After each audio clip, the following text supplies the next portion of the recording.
Bienvenue à la 4e session sur l'appropriation des approches pédagogiques. Avant de commencer notre nouvelle session, nous allons faire un rappel sur la session précédente.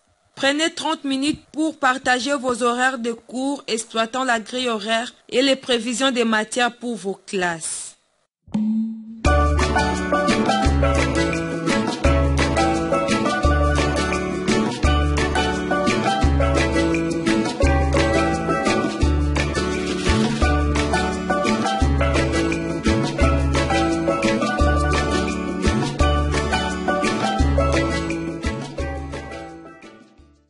Ce thème comporte une seule activité sur l'approche par compétence. Cette session poursuit 5 objectifs spécifiques. Le premier objectif est de définir le concept compétence, l'approche par compétence et le référentiel des compétences. Le deuxième objectif est de montrer l'importance d'une situation dans le développement de la compétence.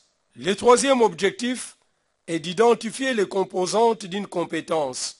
Le quatrième objectif est d'analyser quelques compétences disciplinaires. Le cinquième et le tout dernier objectif est de formuler une situation problème. Pour que vous puissiez atteindre les objectifs définis si haut, voici la matière que nous mettons à votre disposition.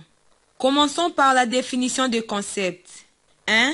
La compétence est la possibilité, l'aptitude pour un individu de mobiliser de manière efficace un ensemble de ressources en vue de résoudre une situation ou un problème. Il convient de signaler qu'une personne est déclarée compétente lorsqu'elle a réalisé avec succès une situation ou un problème à laquelle elle est confrontée. Par exemple, écrire une lettre pour s'introduire et décrire sa famille. 2. La compétence pédagogique de base est celle qui doit être nécessairement maîtrisée pour aborder, sans problème, les apprentissages ultérieurs. Elle peut aussi être appelée compétence fondamentale, compétence minimale, compétence socle, compétences essentielles. Par exemple, pour écrire une lettre, il faut savoir lire et écrire et connaître la langue dans laquelle on écrit. 3. Une situation problème est un ensemble de tâches dont la résolution exige des apprenants la mobilisation d'un certain nombre de ressources. Par exemple, la situation peut être que la classe va correspondre avec une autre classe. Chaque apprenant va être jumelé avec un autre apprenant. 4. Les ressources est un ensemble de savoirs, savoir-faire, savoir-être, expérience, procédures automatisées que l'apprenant devrait posséder. Par exemple, pour écrire une lettre, il faut des connaissances en production d'écrit, vocabulaire, orthographe, et connaître les conventions de texte de la rédaction d'une lettre. 5. Une famille de situations est un ensemble de situations qui se réalisent dans un même contexte et présentant les mêmes niveaux de difficulté ou de complexité. 6.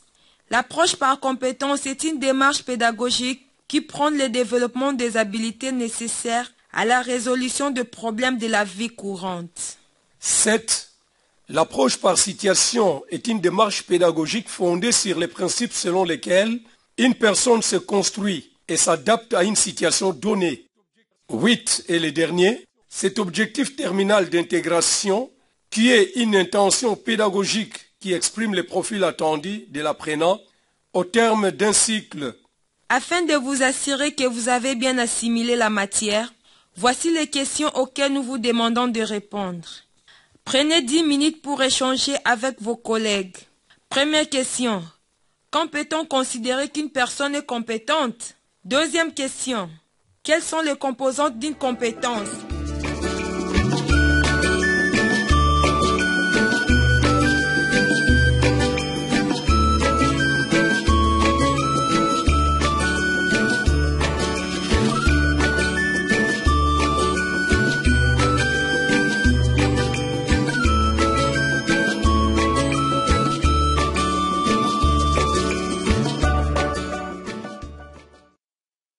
Maintenant, abordons les conditions de développement d'une compétence. Il s'agit donc des ressources qui sont un ensemble de savoirs, savoir-faire, savoir-être, expérience, procédures automatisées que l'apprenant devra posséder. Une situation problème est un ensemble de tâches dont la résolution exige des apprenants la mobilisation d'un certain nombre de ressources. Les contextes et les cadres généraux, spatio-temporels, culturels et sociaux dans lesquels se trouve une personne à un moment donné de son histoire. Les situations en font entrer les situations de la vie courante, contextualisent les apprentissages et donnent du sens aux apprentissages. Une bonne situation problème présente les caractéristiques suivantes: la contextualisation, une production attendue, la nécessité de mobilisation des ressources, les défis franchissables, la tâche, la consigne, les caractères significatifs et enfin l'essence sociale. Parlons maintenant de quelques compétences disciplinaires. En français, dans une situation de communication, l'apprenant devra être capable de saisir le sens d'un message oral ou écrit en français, ou encore l'apprenant devra être capable de communiquer oralement avec les autres en utilisant des phrases simples en français. En mathématiques, dans une situation de vie en rapport avec les mathématiques, l'apprenant devra être capable de manipuler le nombre de 0 à 100, ou encore dans une situation de vie en rapport avec le calcul, l'apprenant devra être capable d'effectuer des opérations en rapport avec le longueur, le masse, le capacité, la durée et la monnaie. En éducation pour la santé et l'environnement, dans une situation de vie courante relative à la santé et à l'environnement, l'apprenant devra être capable de pratiquer l'hygiène de son corps, de ses habits et de son milieu. Pour terminer, en étude du milieu, dans sa vie quotidienne, l'apprenant devra être capable de décrire les situations de son milieu, ou encore l'apprenant devra être capable de mettre en relation les phénomènes naturels, les activités et les faits historiques, culturels et sociaux de son milieu. Afin de vous assurer que vous avez bien assimilé la matière, voici les questions auxquelles nous vous demandons de répondre.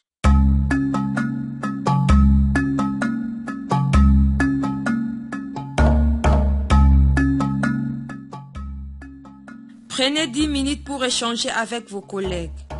Quelle est l'importance d'une situation problème dans le processus d'enseignement? Prenez 30 minutes pour rédiger avec vos collègues des situations problèmes pour votre classe dans 2 ou 3 matières.